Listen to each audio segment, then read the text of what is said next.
Queridas senhoras e senhores, queridos web amigos, boa noite para todos. Nesse momento, nós abraçamos novamente a todos vocês que se encontram conectados através da rede Amigo Espírita. A gente pede que vocês possam compartilhar esse vídeo com os amigos, mas também convidá-los para se inscrever na conta do YouTube da rede, pois caminhamos em busca de 1 milhão de amigos. E dê também aquele ok, o like, porque favorece os nossos empreendimentos. Assim, nós vamos, com aquela alegria de sempre, iniciar a trajetória da noite com o tema compaixão e sacrifício. Eu gostaria de, nesse momento, informá-los que nós estamos hoje caminhando para uma conquista muito, muito especial, porque são 86 estudos. Não é fácil, não. É um trabalho árduo que nós empreendemos ao longo desta caminhada. Então, nós vamos, com a alegria de sempre, iniciar mais um ciclo. Nós estamos estudando as cartas de Paulo e hoje, especificamente, nós vamos iniciar o estudo da carta de Paulo aos Romanos no seu capítulo 12, e que é intitulado Consagração a Deus, Humildade e Fidelidade no Uso dos Dons. Nós vamos iniciar fazendo a leitura dos primeiros versículos, porque hoje nós temos um texto aqui muito especial para trabalhar com vocês. Então eu vou colocar o texto na tela para que vocês possam acompanhar conosco. Vamos lá.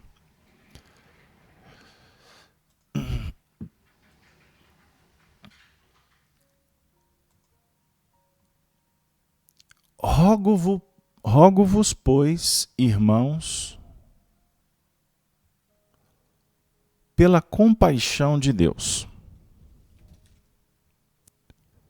que apresenteis os vossos corpos em sacrifício vivo, santo e agradável a Deus, que é o vosso culto racional. E não vos conformeis com este mundo, mas transformai-vos pela renovação do vosso entendimento, para que experimenteis qual seja a boa, agradável e perfeita vontade de Deus. Porque pela graça que me é dada, digo a cada um dentre vós, que não saiba mais do que convém saber, mas que saiba com temperança, conforme a medida da fé que Deus repartiu a cada um. Mais um. Porque assim como em um corpo temos muitos membros, nem todos os membros têm a mesma operação. Fiquemos por aqui. Nós vamos reforçar agora a leitura do primeiro verso, porque ele é importante aqui para a nossa introdução. Rogo-vos, pois, irmãos, pela compaixão de Deus, que apresenteis os vossos corpos em sacrifício vivo, santo e agradável a Deus, que é o vosso culto racional. É necessário que nós possamos lembrar que Paulo endereça essa carta à comunidade de Roma. E foi num período muito complicado. Na época, o imperador era Domício Nero, o megalomaníaco, aquele que matou a própria mãe, aquele que executou a filha, Nero, que empreendeu o incêndio na cidade de Roma, porque ele queria construir uma nova capital do império que levaria o seu nome. E esse incêndio representou um momento muito duro para os romanos. Foram muitas mortes. E, posteriormente, ele imputou essa atitude para os cristãos. E então, os cristãos se tornaram um povo, uma classe odiosa para os romanos. Naquele período havia muitos sacrifícios. A vida era muito dura. E Paulo de Tarso, sendo médium do próprio Cristo, vai endereçar essa carta para consolá-los, para estimulá-los, para orientá-los e encaminhá-los na prática do bem e da vivência do Evangelho. Então, esse versículo, ele nos chama a atenção porque o texto inicia com uma rogativa de Paulo. Rogo-vos, pois, irmãos, pela compaixão de Deus, que apresenteis os vossos corpos em sacrifício vivo. Então aqui, ele está fazendo uma rogativa, ele está conclamando a toda a comunidade que ficava ansiosa pelos seus conselhos, para que todos se apresentassem, no sentido de testemunhar a fé. Mas ele também vem falando da compaixão de Deus. Compaixão. Está o Senhor atuando através da providência divina, da misericórdia, a sustentar, a iluminar, a inspirar a todos, aqueles que se candidatam a viver os princípios da fé, a operação do que a consciência indica como prática que nos liberta.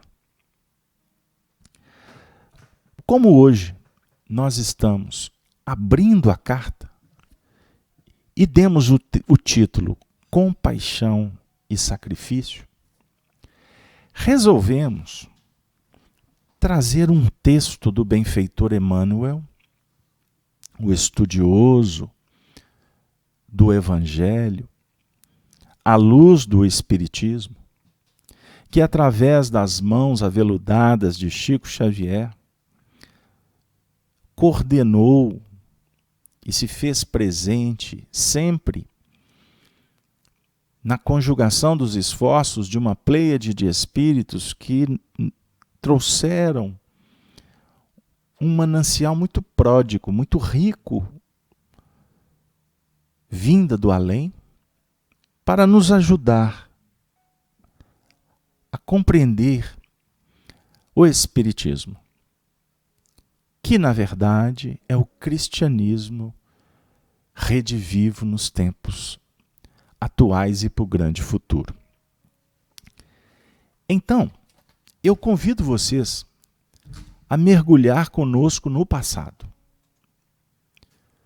porque nós vamos abrir o livro 50 anos depois.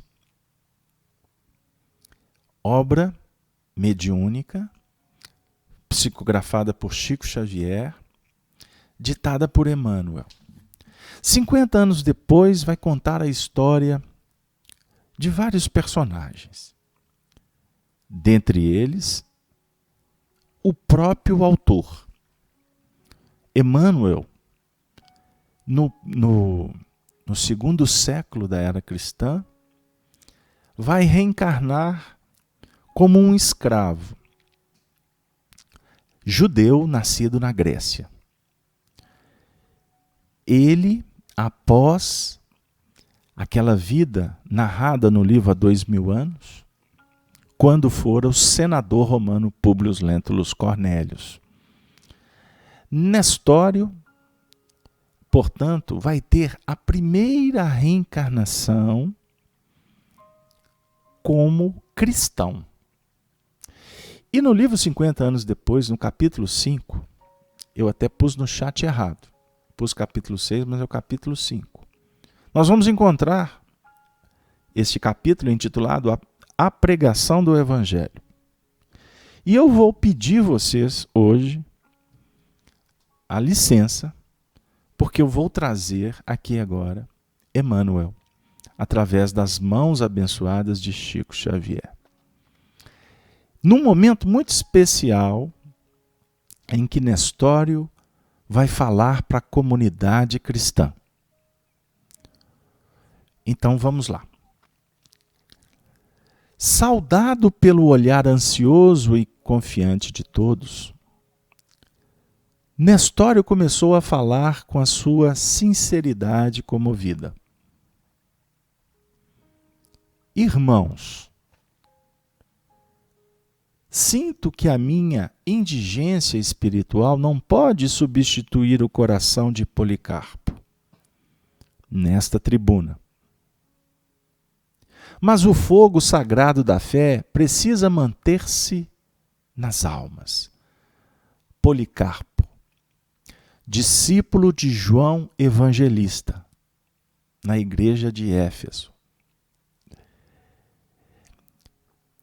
Nestório vai substituir Policarpo.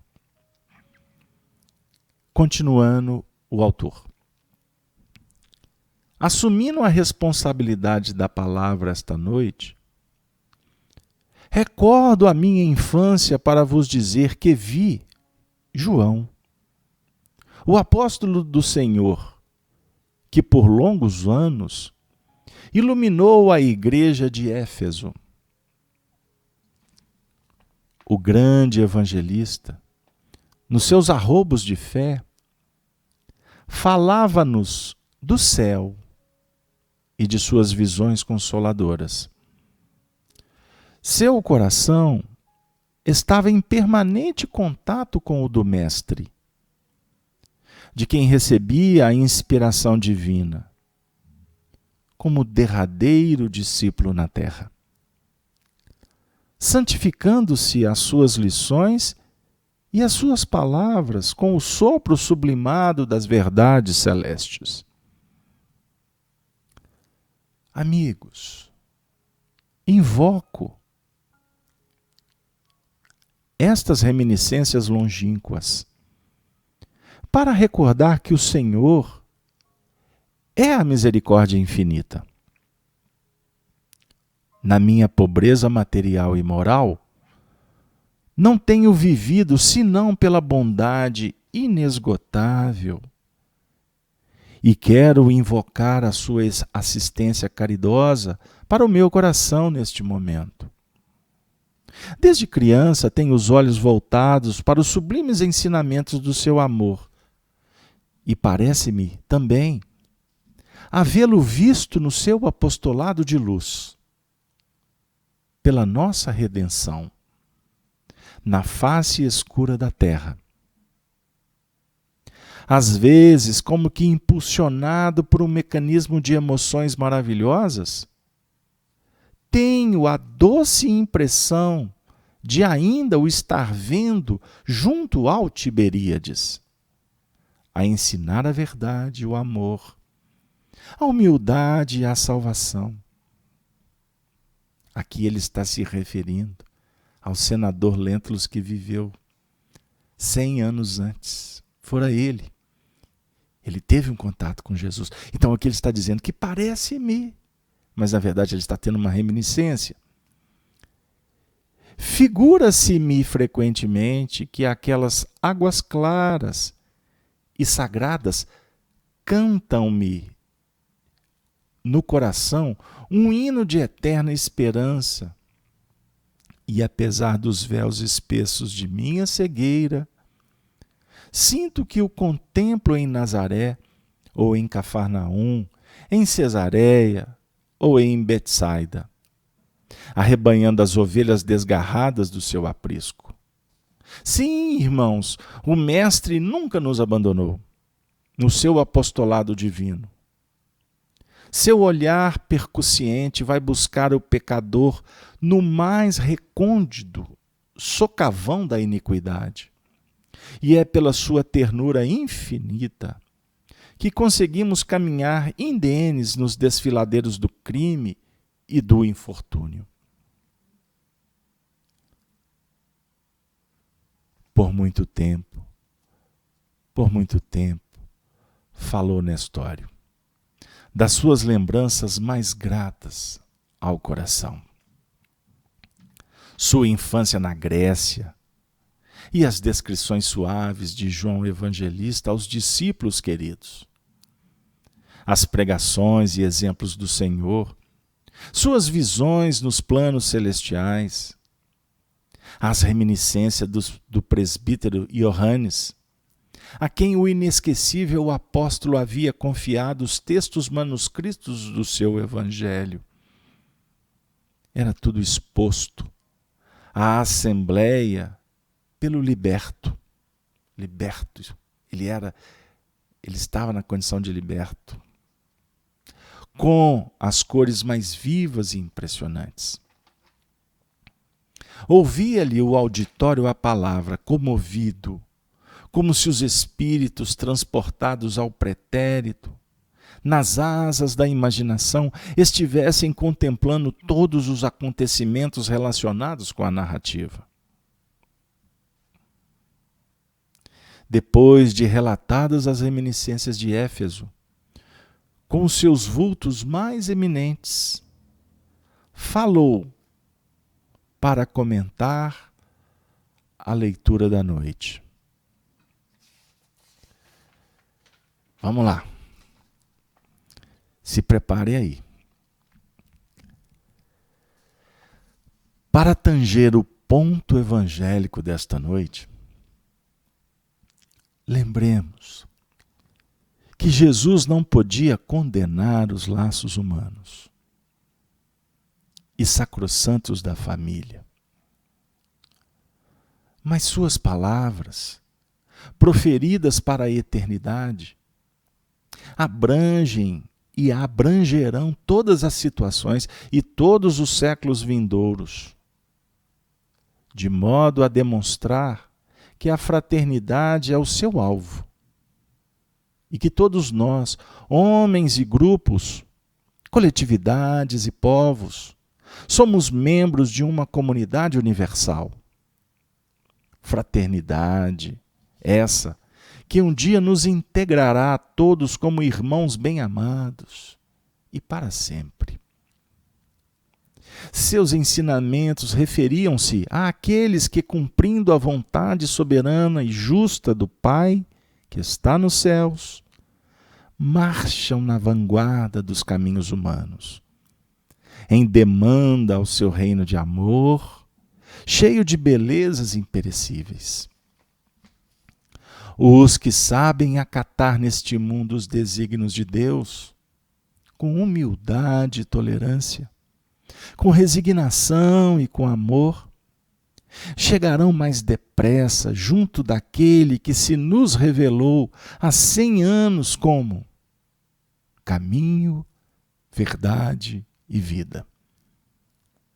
Estes espíritos amorosos e justos que se iluminaram interiormente pela compreensão e aplicação dos ensinos em toda a vida estarão mais perto do seu coração misericordioso, cujas pulsações sagradas repercutem em nosso próprio ser, pela magnanimidade infinita que sentimos em torno de nossa alma, em todos os passos desta vida.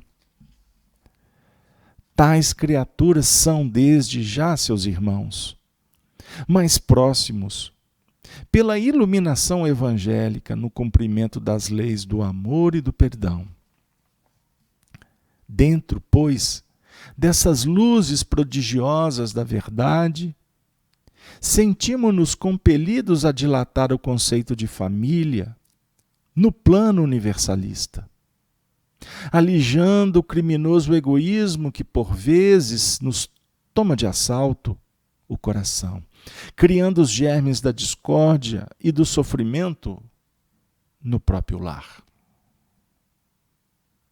Se um homem é a partícula divina da coletividade, o lar é a célula sagrada de todo o edifício da civilização. Um homem divorciado do bem e um lar envenenado pelos desvios do sentimento operam os desequilíbrios singulares que atormentam os povos.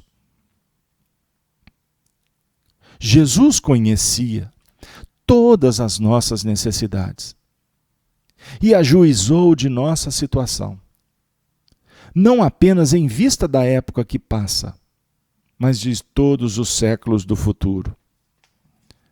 Acredito, meus amigos, minhas irmãs, todos que estão acompanhando ao vivo e que assistirão esse vídeo depois. Emmanuel diz: acredito que o Evangelho não poderá ser integralmente compreendido em nossos tempos amargos de devassidão e decadência.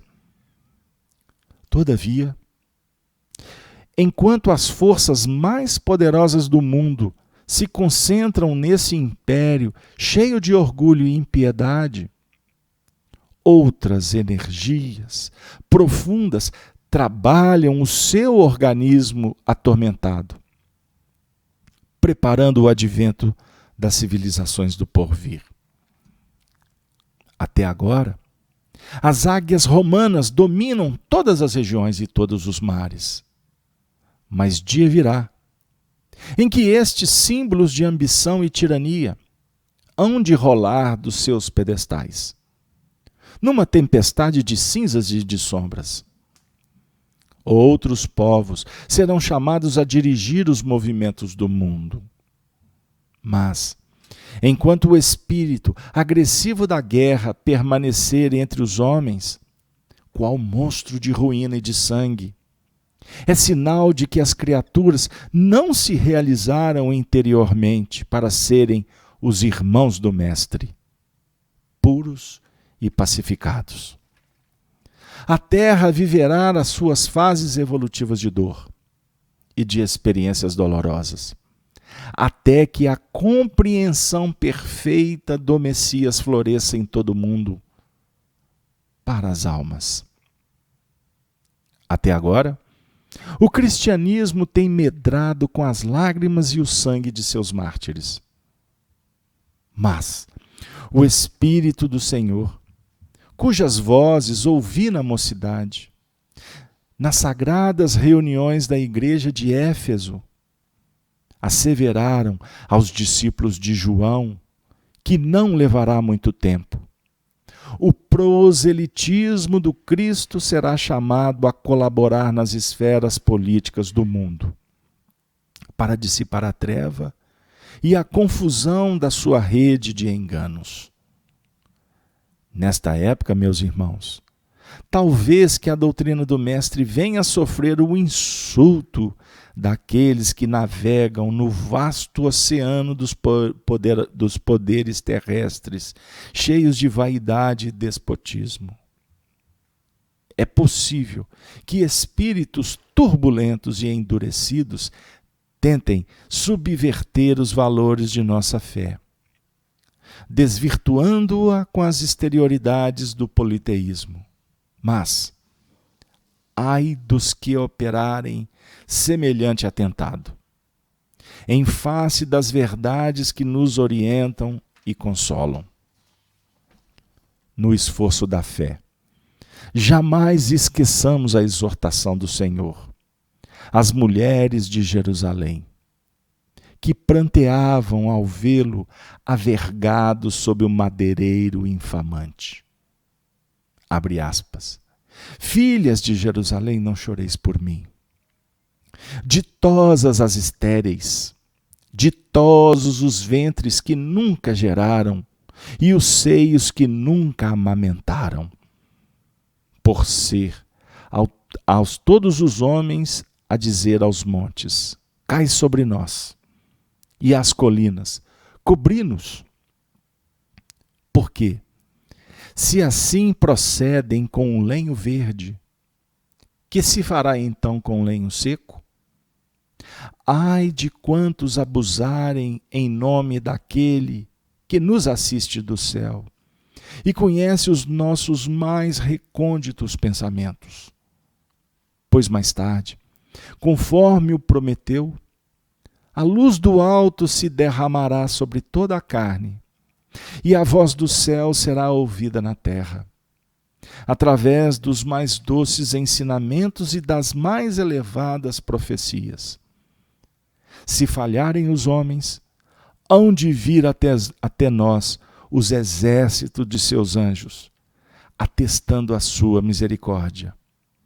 E que, meus irmãos, o reino de Jesus deve ser fundado sobre os corações, sobre as almas, e não poderá conciliar-se nunca neste mundo com qualquer expressão política de egoísmo humano ou de doutrinas de violência que estruturaram os estados da terra. O reino do Senhor sofrerá, por muito tempo, a abominação do lugar santo, pela falsa interpretação dos homens. Mas chegará a época em que a humanidade, hoje decadente e corrompida, se sentirá a caminho de uma Jerusalém gloriosa e libertada. Guardemos na mente a convicção de que o reino de Jesus não está nos templos ou nos manuscritos materiais, que o tempo se incumbirá de aniquilar em sua passagem incessante.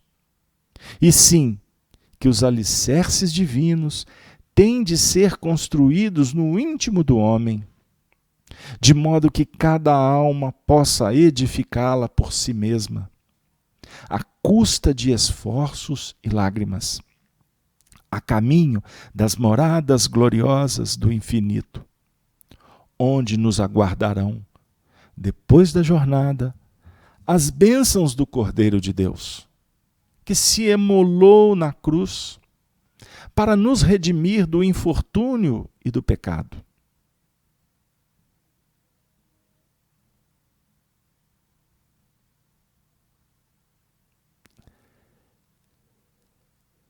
Depois de uma prece, Nestório terminava sobre o olhar carinhoso e comovido de quantos lhe acompanharam a palavra fluente, através das considerações de ordem evangélica. Alguns assistentes choraram, sensibilizados, casando as impressões do orador com as suas próprias. Este era o clima das assembleias primitivas, quando o messianismo doutrinário estava saturado de ensinamentos puros e simples. Eis aí a tarefa do expositor da Boa Nova, que conclamava aquela assembleia a refletirem sobre a compaixão, nas expressões sagradas da alma que se vincula ao Pai. Reconhece envolvidos pela misericórdia e sai para o mundo para semeá-la, por gratidão, mas também por compaixão, por amor aos semelhantes, por aqueles que estão na jornada. Como todos que nos encontramos nesse processo extraordinário de descobertas, de construção do saber. Naqueles tempos, os discípulos de Jesus, inspirados pelo magnetismo, que era impregnado pelos arautos dos novos tempos, por aqueles espíritos que se comprometeram com o Senhor e aqui se aportaram, deram seus corpos em sacrifício, rejuvenescendo, estimulando-se em espírito para semear a luz e estimular a todos que na época viviam e já se encontravam em busca de um batismo especial, o do fogo, o da purificação, o da verdadeira revolução moral, transformação, consolidação. Grande massa, quase a totalidade do orbe assistia àqueles tempos, encarnados ou desencarnados. Mas a grande massa ainda se encontrava num patamar de um profundo adormecimento espiritual. E vibrávamos na dimensão das paixões, da busca do poder na terra. Ora, usando a espada, o elmo, a capa, a couraça romana para conquistar, ampliar os seus exércitos e sair pelo mundo em busca da conquista de uma nova sociedade. Outras feitas como escravos, que foram capturados como uma pilhagem qualquer de guerra. Quanto vivia numa sociedade ociosa, que se viciou em planos complexos, abrindo portas para o primarismo.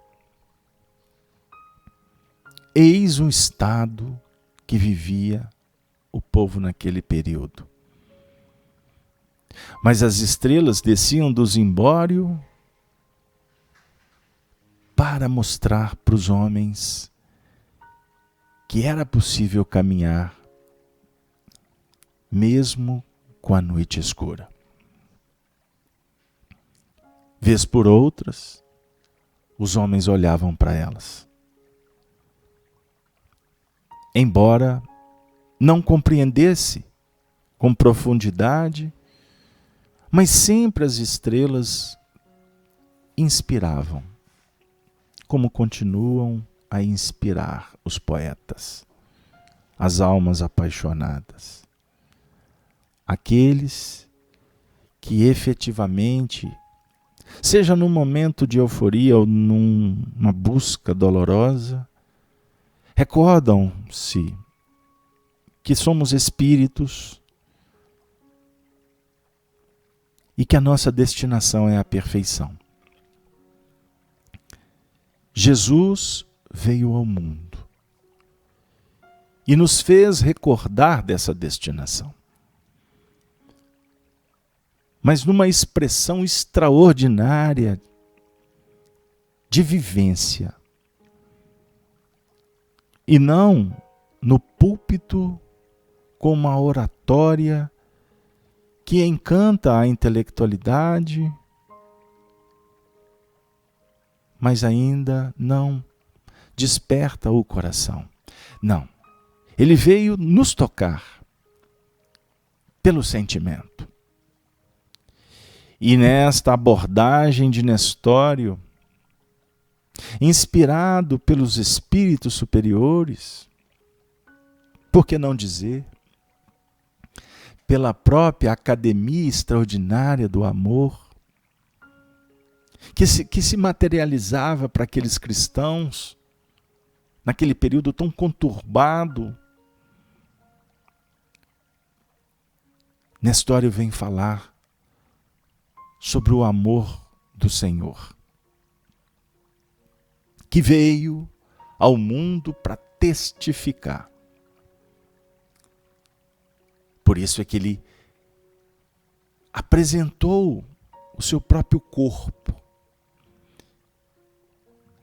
para ser torturado e levado na cruz infamante, na cruz de ladrões, sem se defender,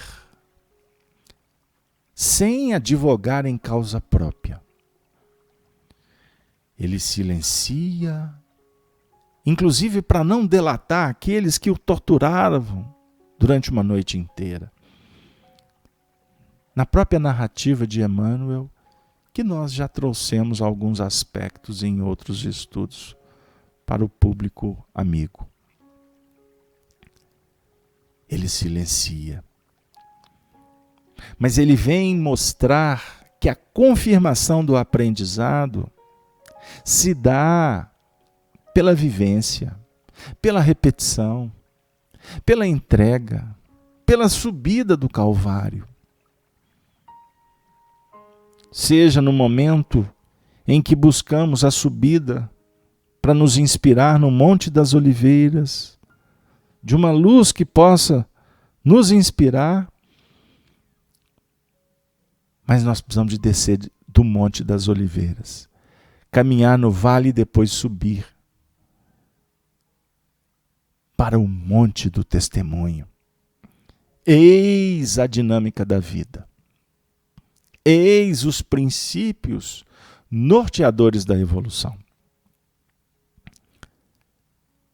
Nestório vem falar do amor, Nestório vem falar da família, Nestório aborda os aspectos da sociedade, como comunidade, como nação, como povos, mas também a humanidade que se intercambia com outras esferas. Somos nós que convivemos com as esferas espirituais ou nós que convivemos numa dinâmica que desconhece a grande maioria das pessoas, o intercâmbio com outros mundos. Nós estamos sob o regime de muitas influências. Somos nós que viajamos no cosmos e vamos na morada que o Senhor nos concede, exercitando o processo do crescimento, mas nos preparando sempre para continuar nessa grande caminhada estelar. Vivemos sobre um processo de colaboração e essa integração favorece para que nós nos sensibilizemos no que remonta ao respeito ao semelhante. E no intercâmbio, quando nos veiculamos na dimensão das afinidades, dos compromissos sentimentais, psicológicos e morais, nós estamos dando um passo importante para vencer aquelas algemas que ainda nos mantêm na instintividade, nas faixas inferiores, que acabam como que fomentar em nós ações pautadas no interesse pessoal. E com isso, alimentamos o egoísmo e não abrimos mão do nosso orgulho. É o que Allan Kardec esclarece para nós nas Leis Morais do Livro dos Espíritos. Em vários trechos do Evangelho segundo o Espiritismo, do Livro dos Médiuns, do Céu e o Inferno, para trazer reflexões extraordinárias no livro A Gênese. E eu convido vocês a lerem a primeira edição traduzida e não os textos ainda confusos que a gente acostumou a lidar com eles na quinta edição em diante, que é a edição que ficou popularizada nas nossas tradições espíritas brasileiras de 150 anos. Busquemos a primeira edição traduzida. E nós vamos verificar Allan Kardec falando sobre o desenvolvimento do livre-arbítrio, do espírito que vai, após as primeiras encarnações, saindo daquele estado de inocência, desabrochando a consciência. E à medida em que vamos conseguindo enxergar um pouco, nós vamos naturalmente entendendo o poder que temos nas mãos, que é o da livre escolha. E o que é muito interessante, que em decorrência da livre escolha, nós vamos, na verdade, descobrir quais são os efeitos destas escolhas. Então aí nós vamos como que engendrando o processo evolutivo. Nós vamos como que estabelecendo pontos que vão favorecendo a nossa libertação espiritual. É maravilhoso o processo. É belíssimo quando nós vamos percebendo que o sofrimento, ele existe na proporção que nós desconhecemos, que ignoramos a lei. Então, quando o Emmanuel vem falar sobre a divulgação da mensagem como um plano de elaboração dos espíritos superiores que vão auxiliando na marcha evolutiva dos povos, a mensagem do bem, ela vai como que sendo semeada, inspirada pelo mundo espiritual, mas ao mesmo tempo tendo que ser incorporada por aqueles que somos os indivíduos, as famílias, as raças, os povos. Por isso, não há mudança sem planejamento e sem uma adequação natural dos fatos no tempo e no espaço. Tudo vai seguindo uma marcha progressiva. Não há instauração de mudanças que vêm de fora para dentro. O convívio com o Cristo, com a compaixão que Ele demonstra para todos nós, é um atestado de solidariedade misericordiosa dele para conosco. Mas esse projeto se torna exuberante quando o discípulo compreende o mecanismo e ele passa a sintonizar com aquele que é a luz do mundo. Nestório vem dizer que o amor sacrossanto de Jesus vibra na intimidade daqueles que o descobrem. Daqueles que somos nós, que estamos como que refletindo a luz que vem de Deus, mas que passa pela reflexão de Jesus. Porque ele apresenta-se como o referencial de tudo que nós ansiamos, embora ainda não sabemos claramente. Porque o germe da perfeição, o potencial que vai se tornar exuberante no amanhã, quando atingimos as faixas sublimes da alma, esse projeto, esse anseio, ele é puro. E ele se manifesta em muitos momentos da nossa caminhada. A rosa em busca da luz. O átomo se movimentando nas suas engrenagens extraordinárias que a ciência vai nos revelando. A nossa estrutura de corpo, as células, o psiquismo de bilhões de seres que estão sob a jurisdição da nossa mente, a definir que tu é também um Cristo, como nós no Cristo estamos. Você, eu, a nossa organização mental, a nossa dinâmica psíquica é que mantém esse universo de bilhões de psiquismo, que compõem, que fazem parte da nossa estrutura fisiopsíquica, somática. O nosso perispírito, o nosso corpo espiritual, como o nosso corpo físico, ele é estruturado por energias. Ele é condensado a partir da reunião de princípios que estão em faixas evolutivas gerenciadas por você, embora você não saiba disso conscientemente. Mas o seu instinto de conservação é que mantém, vamos dizer assim, essas grandes pleiades, miríades de corpos celestiais, se eu posso assim adequar a minha fala.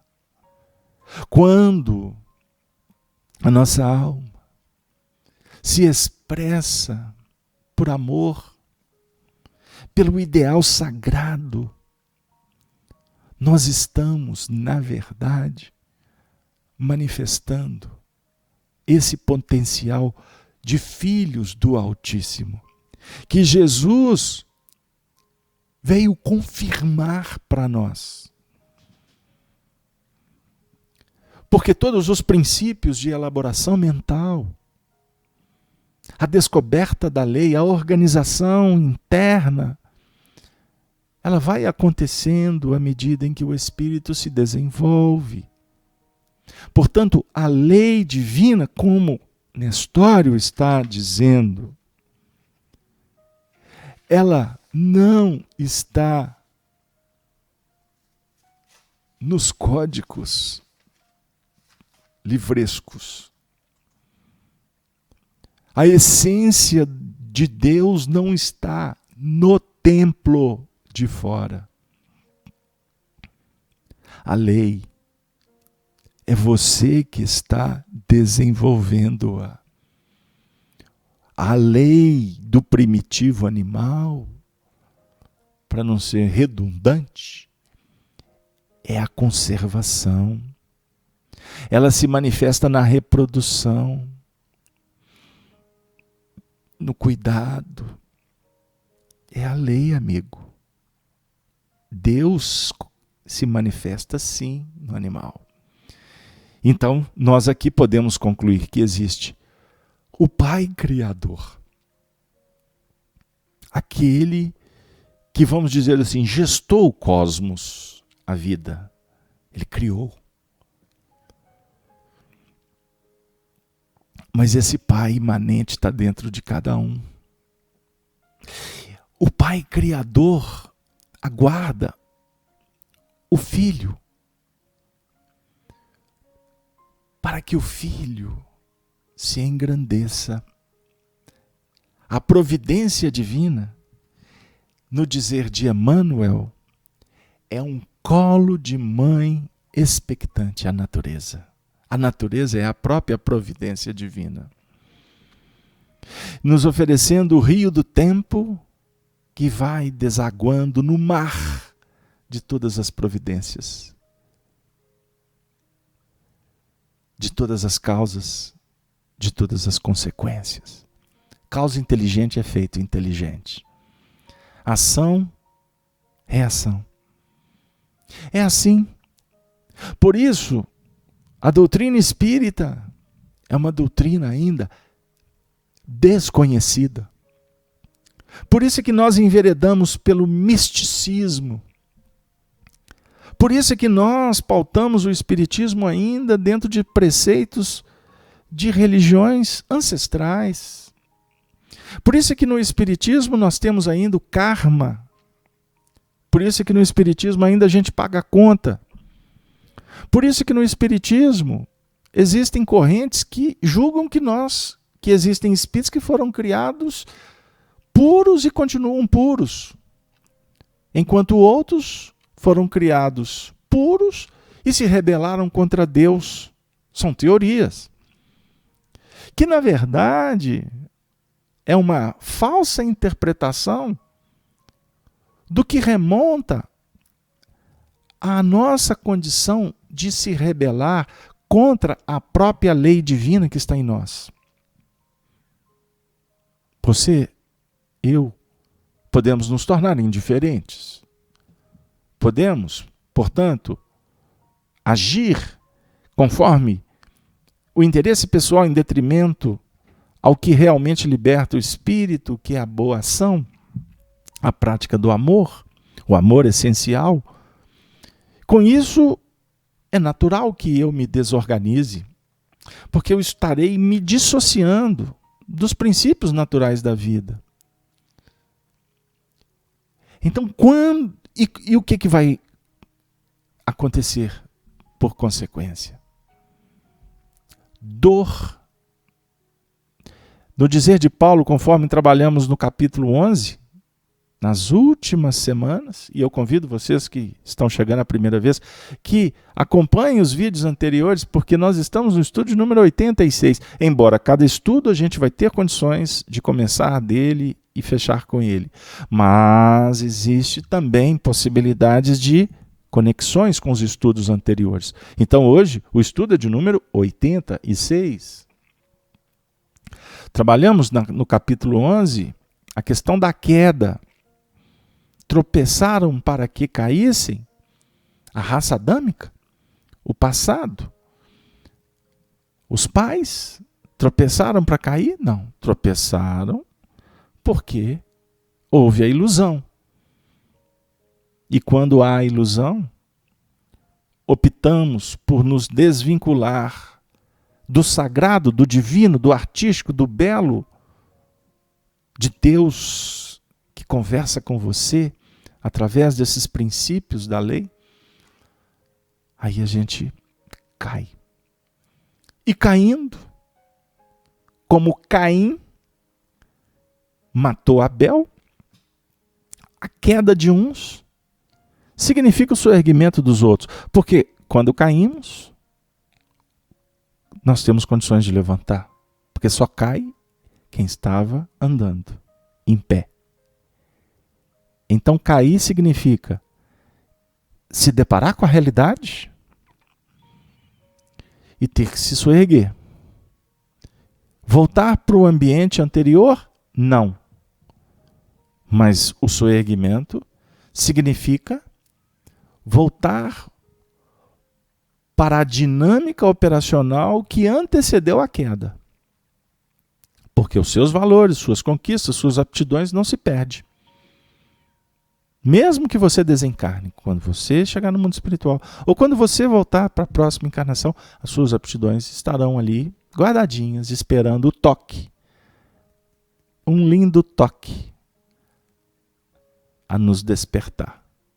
Como diz o poeta, um lindo toque a te despertar, a nos despertar. Livre, ser feliz e amar. Veio o verso agora. Um lindo toque a te despertar. Assim, voltaremos a amar.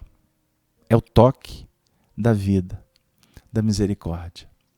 Então, Paulo de Tarso, no início dessa carta, ele vem nos convidar para refletirmos sobre a compaixão de Deus. E ele está em prece, Paulo, por todos nós.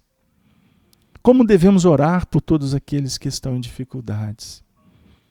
A oração, que na verdade é a expressão da compaixão, é a empatia, é se colocar no lugar do outro e buscar, de alguma sorte, recursos na natureza para tentar auxiliar, seja compartilhando, seja estando junto, seja aconselhando, mas, acima de tudo, se solidarizando, tendo a esperança que aqueles que estão sofrendo vão se soerguer. E a esperança, que é filha da fé, não é a esperança de esperar, no seu sentido de estar alheio, de estar parado. É o esperançar, é sair operando, tendo a certeza de que dias melhores virão, como afirma Meimei para todos nós. Apresentei os vossos corpos em sacrifício. No sentido, se sacrifique, meu amigo. Dê o seu testemunho, vai lá, trabalhe, esforce. Porque é nessa dinâmica que tu vai conquistar. Ninguém pode se sacrificar por você. Cada um se sacrifica por si. Eu faço pelo meu filho. Não, você está fazendo por você. Que pode, através do seu testemunho, inspirar, exemplificar, auxiliar, diminuir um pouquinho para o seu filho. Mas o seu filho vai ter que se soerguer também. Como qualquer um de nós. Jesus se sacrificou conosco, por nós, para quê? Para que ficasse o exemplo. E é o exemplo que contagia, que arrasta. Sacrifício vivo, sacrifício de vida, que é santo e agradável a Deus. Ao teu Deus íntimo, pensa nisso. Porque é Ele que está te dizendo. E aí ele termina dizendo que é o vosso culto racional. O que ele quer dizer com culto racional? Ele está falando da dinâmica operacional do amor, que é filosofia de fé raciocinada, planejada, idealizada. Fé que propõe educação, metodologia, portanto, libertação, redenção. Eis o plano do Senhor. Sede, pois, perfeitos, como perfeito é o vosso Pai celestial. Que Deus nos abençoe. Eu gostaria de agradecer de coração a todos vocês que estão trazendo para nós essa audiência tão carinhosa, tão especial, acompanhando através da Rede Amigo Espírita, YouTube, Facebook, os amigos da FEAC, a Casa de Kardec aqui de Belo Horizonte, aos nossos amigos lá de Maceió, com a Rádio Brasil Espírita, a todos que nesse momento estamos juntos. Aqui em Minas a gente fala juntos e misturados, na frequência do bem, da fraternidade, da igualdade, da liberdade, favorecendo para que haja o saber, construção do saber. A essência doutrinária, que é uma teoria esquecida, propõe 14 letras. 14 letras. 14 letras. A doutrina espírita, no dizer de Allan Kardec, propõe revolução moral. Revolução moral. E depois de bater cabeça, a duras penas,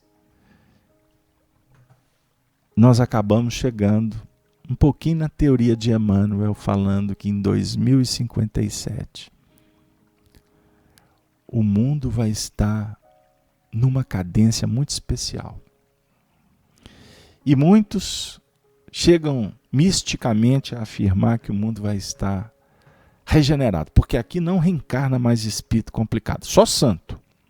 Só espíritos que estejam sintonizados com Jesus, viu?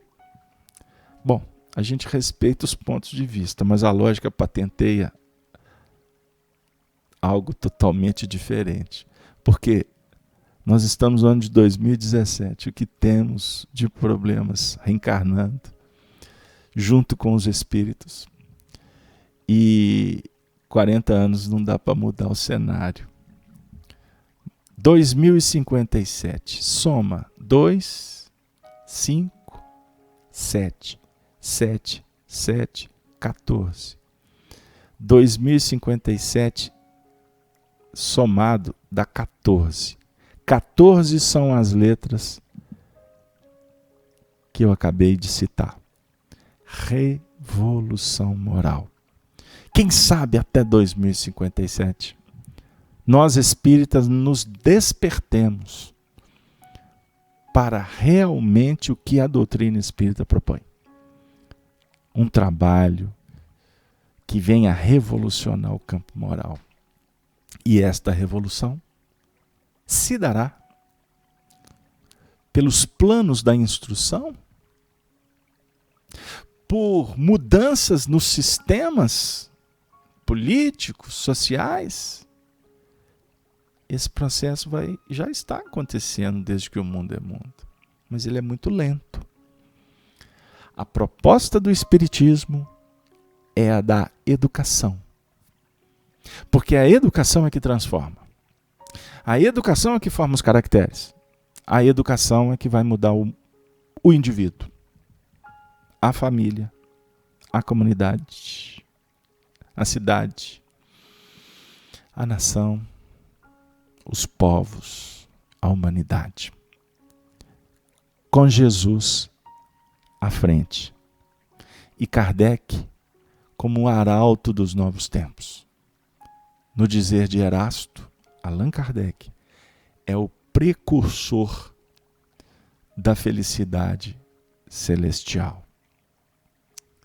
Precursor. No Antigo Testamento nós vamos encontrar Elias. No Novo Testamento, João Batista.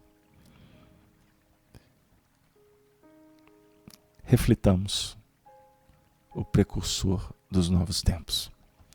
Que Jesus nos abençoe, que Deus esteja sempre nos inspirando e oportunizando para que o estudo das cartas de Paulo continue nos incentivando nessa dinâmica operacional da amizade.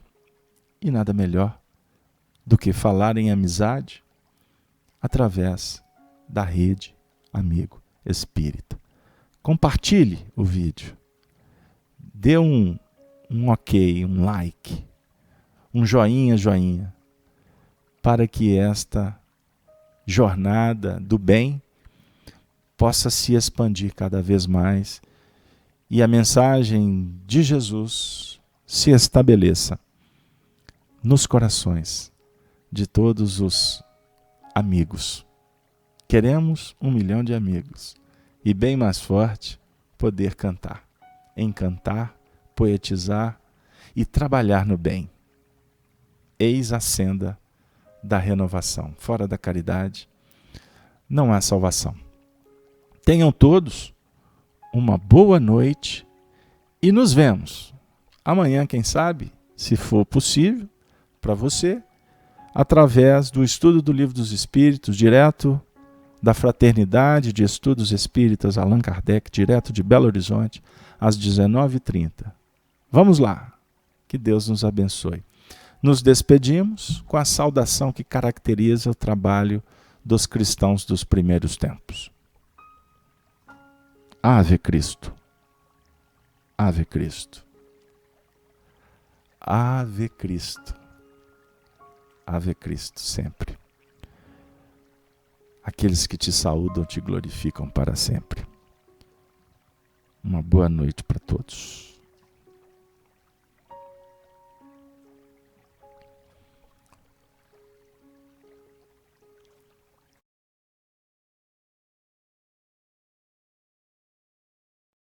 Rede Amigo Espírita, uma ferramenta de união, interação e divulgação do movimento espírita.